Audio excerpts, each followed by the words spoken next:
state, it has been decided to amend the Constitution of India.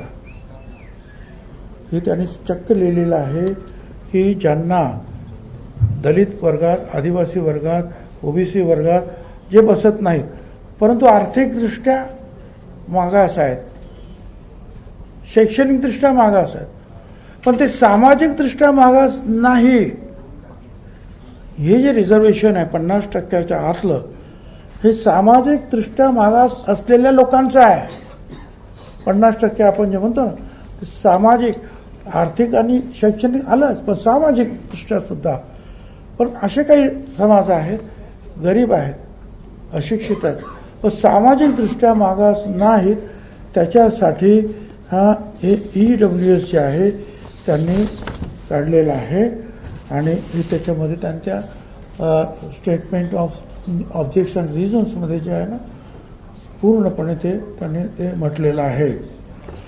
आता इथे सुद्धा जे आहे त्याप्रमाणे हे EWS जेव्हा लागू झालं त्यावेळेला जे 10%, त्याच्यामध्ये 10मध्ये 8 केवळ मराठा समाजाचे उमेदवार त्यांनी फायदा घेतला असं महाराष्ट्र सरकारनं जाहीर केलं. माझ्याकडे ते कागद आहे. म्हणजे 10%मध्ये सुद्धा 8 मराठा समाजाचे फक्त आलेले आहेत. आणि मग हे जे सगळं जे आहे, हे जे EWS आल्यानंतर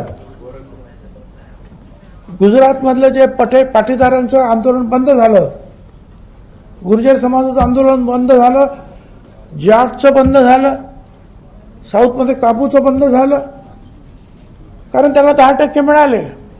त्याच्यामध्ये ते सहज गेले, कारण 50% ते लोक जाऊ शकत नव्हते तिकडे. त्यामुळे मोठा समाज तोच होता की तो तिथे गेला. तरी सुद्धा काही नेते ऐकायला तयार नाहीत. मग आणखीन दुसरे 10% मराठा समाजाचं सेपरेट आरक्षण दिलं, एसीबीसी. ते टिकवण्यासाठी लढाई सुरू आहे आता अजून. आणि मुख्यमंत्र्यांनी वारंवार सांगितलं की आम्ही ती लढाई जिंकणार, आम्ही हरणार नाही. मग हे असं जर आहे तर मग हे वारंवार जे आहे आम्हाला जे आहे एकत्रित ओबीसी मध्ये त्या ओबीसी